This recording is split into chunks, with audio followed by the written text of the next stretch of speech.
الحمدللہ رب العالمین والصلاة والسلام علی سید الانبیاء والمرسلین اما بعد فاعوذ باللہ من الشیطان الرجیم بسم اللہ الرحمن الرحیم۔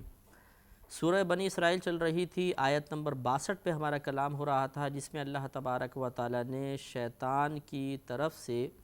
آدم علیہ السلام کو دی جانے والی عزت پر اعتراض کیا تھا اور اللہ تعالی نے اس کے جواب میں اس کو راندہ درگاہ کر دیا تھا۔ اس پر ہم کلام کرتے وقت کر رہے تھے کہ اگر آپ بھی اپنے اطراف میں کسی کو اپنے سے زیادہ باعزت تصور کریں کسی بھی حوالے سے، کہ لوگ اس کی زیادہ رسپیکٹ کر رہے ہیں، اس کو عزت دے رہے ہیں، اسے کوئی مقام اور منصب حاصل ہو رہا ہے، تو کبھی بھی دل میں اس سے متعلق غلط خیال لے کر نہ آئیں، اس کی زوال عزت کی تمنا نہ کیجئے، کیونکہ اس کو اللہ نے عزت دی ہے۔ آپ کو اگر عزت کے اعتبار سے اس سے پست رکھا ہے تو یہ اللہ کا فیصلہ ہے، اور اللہ کے فیصلے پر ناراضگی کا اظہار کرنا، اس کے لیے خدا نخواستہ غلط عملی کوشش کرنا، یہ قطعاً غیر مناسب ہوتا ہے۔ تو اللہ تعالیٰ سے اس نے مہلت مانگی کہ اے اللہ تو مجھے مہلت دے دے، یہ شخص جس کو تو نے مجھ پر عزت عطا فرمائی میں اس کی اولاد کو پیس کر رکھ دوں گا، اور ہاں تھوڑے اس میں سے ایسے ہوں گے جو میرے ہاتھ سے بچ جائیں گے۔ اور یہ بھی اس کو معلوم تھا کہ گمراہ زیادہ ہوں گے، نافرمان زیادہ ہوں گے، اور فرما برداری کم لوگ کریں گے، آج بھی ایسے ہی زیادہ ہوتا ہے۔ اللہ تعالیٰ نے فرمایا قال اذهب، اللہ نے فرمایا تو چلا جا، فمن تبعک منہم، تو پھر جو ان میں سے یعنی آدم علیہ السلام کی اولاد میں سے تیری پیروی کرے گا، فإن جہنم جزاؤکم جزاء موفورا، تو بے شک ان سب کا بدلہ بھرپور سزا کے طور پہ جہنم ہے، کہ اللہ تعالیٰ پھر ان سب کو جہنم میں ڈالے گا۔ اور جہنم میں ڈالے جانے کی دو صورتیں ہوں گی، یہ کہ بعض تو ایسے ہوں گے کہ جنہیں جہنم میں ڈال کر ہمیشہ کے لیے اس میں بند کر دیا جائے گا، یہ کفار، مشرکین اور منافقین ہوں گے، اور بعض ایسے ہوں گے جنہیں اللہ تبارک و تعالیٰ اپنے کرم سے، اپنے فضل سے، اپنے حبیب کریم صلی اللہ علیہ وسلم کی شفاعت کے صدقے میں جہنم سے نکالے گا اور داخل جنت فرمائے گا۔ بہرحال اللہ تعالیٰ نے بیان فرما دیا کہ جو شیطان کی پیروی کرے گا اسے اللہ تعالیٰ جہنم میں ڈالے گا۔ لہٰذا اس پر ہمیں بھی غور کرنا چاہیے کہ ہم 24 آورز میں کتنی اللہ تعالیٰ کی اطاعت کرتے ہیں، اس کے رسول کی اطاعت کرتے ہیں، اور کتنا اس کے مقابلے میں شیطان کی اطاعت کرتے ہیں۔ شیطان ہمارا دوست نہیں ہے، دشمن ہے۔ اس نے اللہ کی بارگاہ میں اعلان کر دیا تھا میں اس کی آدم کی اولاد کو پیس کر رکھ دوں گا، تو شیطان ہمیں چھوڑے گا نہیں، شیطان ہمارے پیچھے، ہمیں چاہیے کہ شیطان سے مقابلہ کریں، اس کی اطاعت نہ کریں۔ مزید اللہ نے ارشاد فرمایا وَاسْتَفْزِزْ مَنِ اسْتَطَعْتَ مِنْهُمْ بِصَوْتِكَ، اور تو ان میں سے آدم کی اولاد میں سے جس پر استطاعت رکھتا ہے انہیں اپنی آواز کے ذریعے بہکا دے۔ جا تجھے مہلت دی، تو دنیا میں چلا جا، اور آدم کی اولاد میں سے جس پر تو استطاعت رکھتا ہے انہیں اپنی آواز سے بہکا دے۔ آواز سے بہکانے کا مطلب شیطانی آواز کیا ہے؟ اس میں مفسرین کا قول یہ ہے کہ ہر وہ آواز جو گناہ پر مشتمل ہو یا اس کا سننا گناہ ہے وہ مراد ہے۔ عورت کی آواز اگر باعث سے فتنہ ہو رہی ہے تو یہ بھی مراد ہوگی، گانے بازی کی آواز اس میں آئے گی، برائی کی دعوت اگر کوئی دے رہا ہے یہ آواز بھی اس میں آ جائے گی، اس طرح غیبت، چغلی، جھوٹ، جتنے بھی مطلب قولی اعتبار سے گناہ ہو سکتے ہیں یا غلط کام ہو سکتے ہیں، زبانی اعتبار سے، زبان کے استعمال کے اعتبار سے، وہ سب کے سب اس میں آئیں گے۔ تو گویا کہ اللہ تبارک و تعالیٰ نے شیطان کو مہلت دی اور کہا کہ جا ٹھیک ہے، اگر تو بہکا سکتا ہے ان میں سے جس پر تو استطاعت رکھتا ہے اس کو جا کے بہکا لے۔ وَأَجْلِبْ عَلَيْهِمْ بِخَيْلِكَ وَرَجِلِكَ وَشَارِكْهُمْ فِي الْأَمْوَالِ وَالْأَوْلَادِ وَعِدْهُمْ،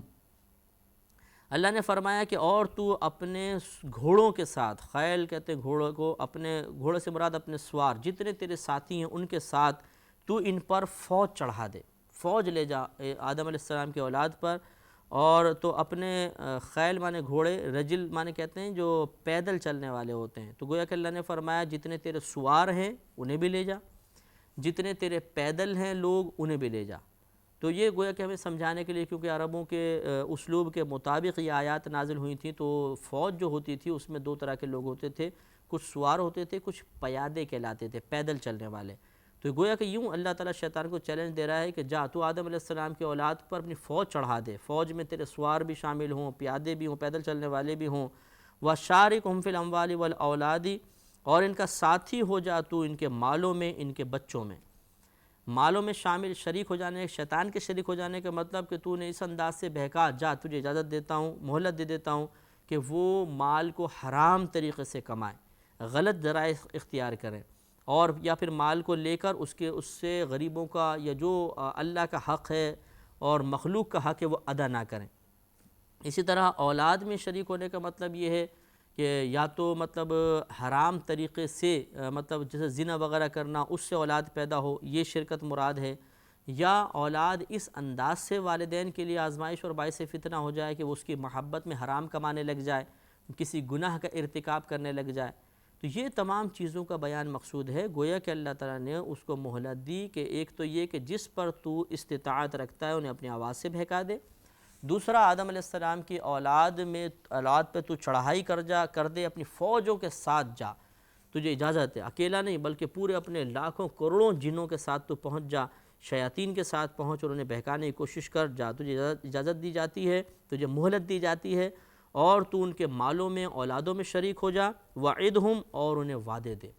وعدے دینے کا مطلب یہ ہے کہ ان کو جھوٹے وعدے دلا۔ وعدے سے مراد یہاں پہ وہ وسوسہ ہے جو مستقبل کے اعتبار سے ہوگا۔ مثال کے طور پہ پیسہ ہاتھ میں آتا ہے تو شیطان کہتا ہے نہیں خرچ مت کر، اللہ کی راہ میں اتنا مت دے، زکوٰۃ مت نکال، تنگ دست ہو جائے گا، آگے چل کر کیا ہوگا، تو یہ سنبھال کے رکھ، آگے انشاءاللہ اور زیادہ پیسہ آئے گا، پھر اللہ کی راہ میں دیں گے۔ اس قسم کے جو یہ وعدے یاد دلاتا ہے یہ یہاں پر مراد ہے۔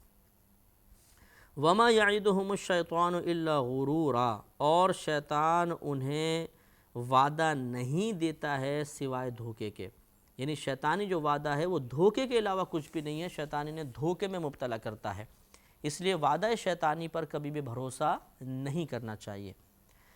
اِنَّ عِبَادِي لَيْسَ لَكَ عَلَيْهِمْ سُلْطَان، بے شک جو میرے بندے ہیں ان پر تیرا کچھ بھی قابو نہیں چلے گا، ان پر تجھے کوئی سلطنت حاصل نہیں ہوگی، کوئی زور حاصل نہیں ہوگا۔ میرے بندے اللہ نے فرمایا، گویا کہ جو نیک بندے ہیں یعنی انبیاء علیہ السلام اور صحابہ کرام، اولیاء عظام، اس کے علاوہ اور جتنے عام لوگوں میں ہیں لیکن اللہ کے نیک بندے ہیں، انہیں اللہ نے اپنا بندہ قرار دیا۔ عبادی، میرے بندوں پر تیرا کوئی زور نہیں چلے گا۔ اس سے معلوم ہوا کہ جو نیک ہے وہ اللہ کا بندہ ہے۔ ویسے تو بندے سارے ہیں لیکن بعض اوقات کہا جاتا ہے بھئی یہ ہے میرا نوکر، حالانکہ نوکر اور بھی ہوتے ہیں، یعنی اپنائیت کا، محبت کا اظہار ہوتا ہے جو اللہ نے یہاں پر بیان فرمایا۔ وَكَفَى بِرَبِّكَ وَكِيلًا، اور تیرا رب کام بنانے کے اعتبار سے، کارساز ہونے کے اعتبار سے کافی ہے، یعنی جو اس کے نیک بندے ہوں گے، جو یعنی اللہ نے گویا کہ بیان فرمایا جو میرے نیک بندے ہوں گے میں ان کا وکیل ہوں گا، ان کا مددگار ہوں گا، انہیں تیرے وساوس سے محفوظ رکھوں گا۔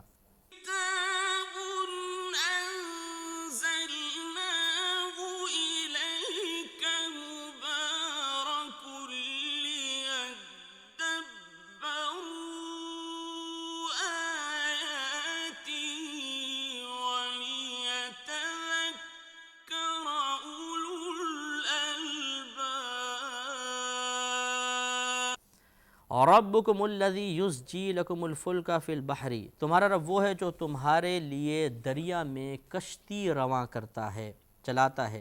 لِتَبْتَغُوا مِنْ فَضْلِهِ، تاکہ تم اس کا فضل تلاش کرو۔ اب اللہ نے کچھ احسانات اپنے یاد دلانے شروع کیے، کیونکہ پیچھے شیطان کا تذکرہ ہوا کہ شیطان بہکائے گا۔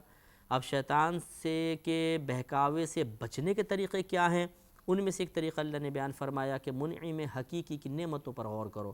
جب تم اللہ تعالیٰ کی نعمتوں پر غور کرو گے تو اعتراف کرنے پر مجبور ہو جاؤ کہ وہ بڑا رحیم ہے، کریم ہے، بڑا اس نے فضل کیا ہے۔ جب تمہارا دل اس کو تسلیم کر لے گا تو فوراً تمہارا ضمیر تمہیں مشورہ دے گا کہ پھر ایسی ذات کی نافرمانی نہیں کرنی چاہیے، جو تمہیں اتنا دے رہا ہو، اتنا تم پہ کرم کر رہا ہے، اتنی تمہاری مشکل پریشانیاں دور کر رہا ہے، تمہاری غیب سے حاجات کو پورا کر رہا ہے، اس ذات کی نافرمانی مت کرو، اس کی اطاعت کرو۔ تو جب یہ بات راسخ فی الذہن ہو جائے گی تو انشاءاللہ شیطان کے وساوس کو دور کرنا بھی آسان ہو جائے گا۔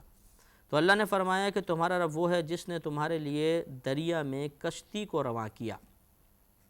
تو کشتی کو اللہ نے چلایا، یہ واقعی یہ اس کی کرم نوازی ہے۔ اگر آپ ایک چھوٹی سی سوئی رکھ دیں تو یہ پانی کے اندر فوراً ڈوب جاتی ہے، اور ٹنوں وزنی جہاز پانی کی سطح کے اوپر کھڑا رہتا ہے، وہ نہیں ڈوبتا ہے۔ یہ اللہ کی کرم نوازی، اس نے پانی کی سطح کو ایسے بنا دیا کہ بعض چیزوں کو اپنے اوپر ٹھہرا لیتا ہے، بعض چیزوں کو ٹھہرنے نہیں دیتا، اپنے اندر کھینچ لیتا ہے۔ یہ اللہ کی کرم نوازی ہے، اور اس کی وجہ اللہ نے کہ یہ بیان فرمائی کہ اللہ نے کشتیوں کو اس سے رواں کیا، لِتَبْتَغُوا مِنْ فَضْلِهِ، تاکہ تم اس کے فضل کو تلاش کرو۔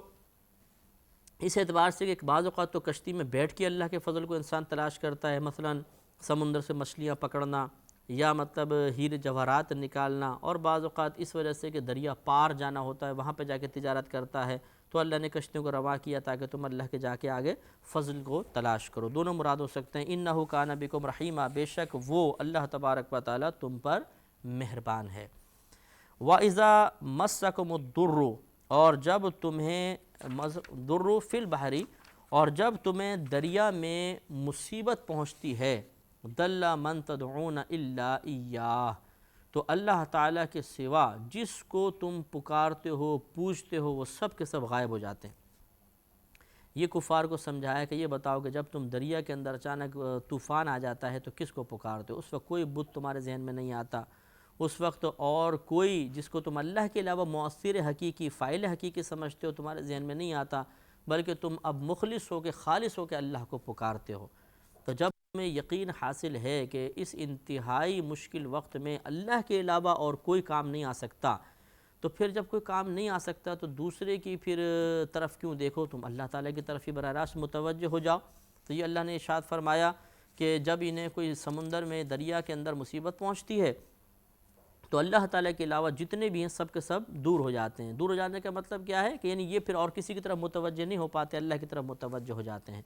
لیکن فلما نجاکم الی البر، پھر جب وہ تمہیں خشکی کی طرف نجات دے دیتا ہے تو اعرضتم، تو تم منہ پھیر لیتے ہو۔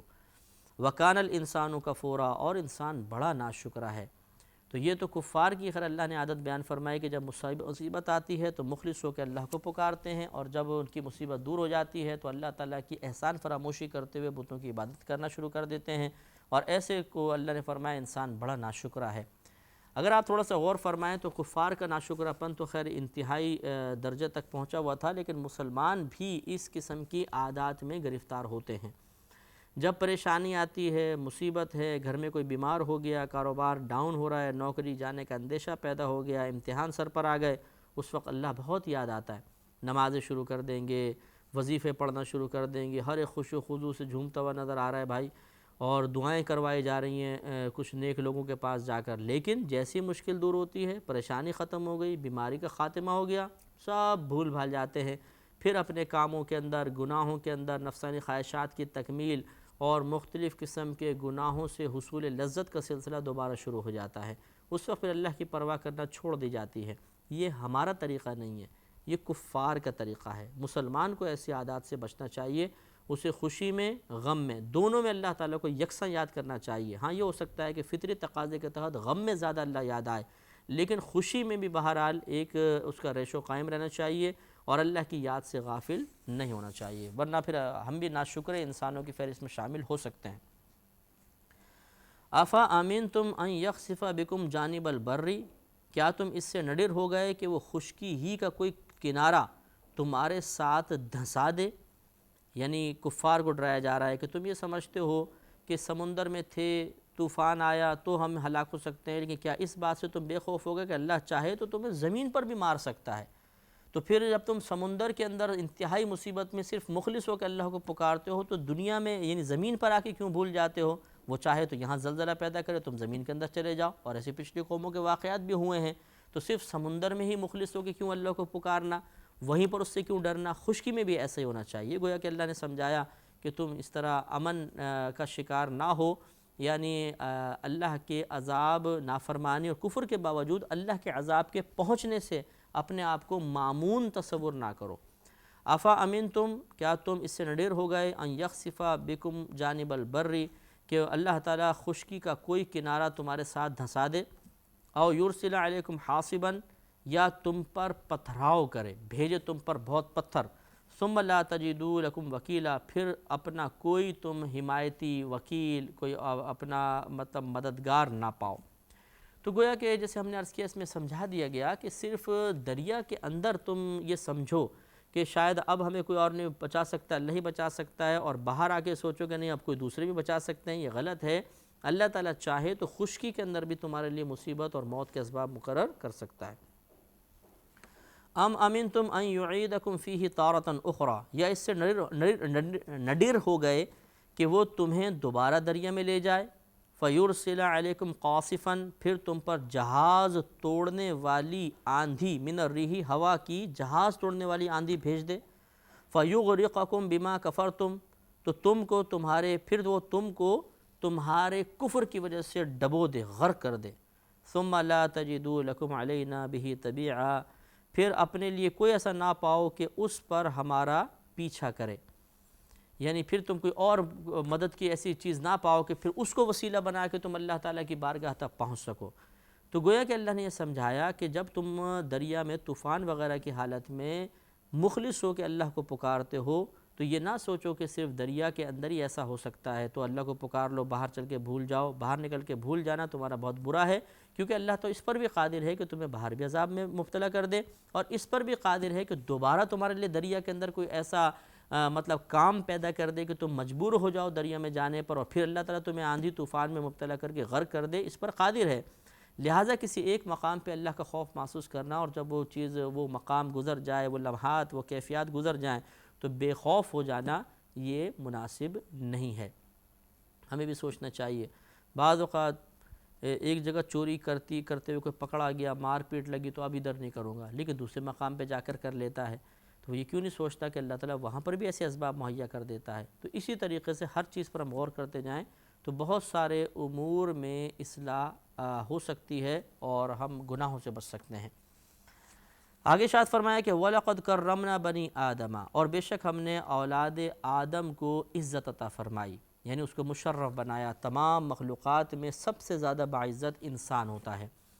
مخلوقات میں جن بھی ہیں، فرشتے بھی ہیں، درندے چرندے پرندے اور باقی تمام چیزیں ہیں، لیکن انسان کو اللہ نے اشرف المخلوقات قرار دیا ہے۔ لیکن یہ یاد رکھیں کہ انبیاء علیہ السلام تمام فرشتوں سے افضل ہوتے ہیں، پھر فرشتوں کے رسول انبیاء علیہ السلام کے علاوہ تمام انسانوں سے افضل ہوتے ہیں، پھر جو صحابہ کرام ہیں یا اولیاء جو ہیں وہ جو عام فرشتے ہیں ان سے افضل اور اعلیٰ ہوتے ہیں، یعنی جو خواص فرشتے ہیں ان سے افضل اور اعلیٰ ہوتے ہیں، اور جو خواص فرشتے ہیں وہ عام لوگوں سے افضل، انسانوں سے افضل اور اعلیٰ ہوتے ہیں، پھر جو عام مومنات ہیں یہ عام فرشتوں سے افضل اور اعلیٰ ہوتے ہیں، اور یہ عام فرشتے ان انسانوں سے افضل اور اعلیٰ ہیں جو کفار ہیں، مشرکین ہیں، منافقین ہیں، یا عام قسم کے مسلمان گناہگار وغیرہ ہیں۔ تو یہ یعنی ہر ایسا نہیں ہے کہ انسان جو بنی آدم تو کہتے ہیں آدم علیہ السلام کی اولاد، جو کافر بھی ہے، مشرک بھی ہے، منافق بھی ہے، گناہگار مسلمان بھی ہے، نیک مسلمان بھی ہے، انبیاء بھی ہے، صحابہ کرام وغیرہ بھی ہے۔ تو اللہ تبارک و تعالی نے آدم علیہ السلام کی اولاد یعنی انسان میں سے ہر ایک کو فرشتوں سے یا تمام مخلوق سے افضل نہیں کیا، بلکہ ان میں کیٹگریز ہوتی ہیں۔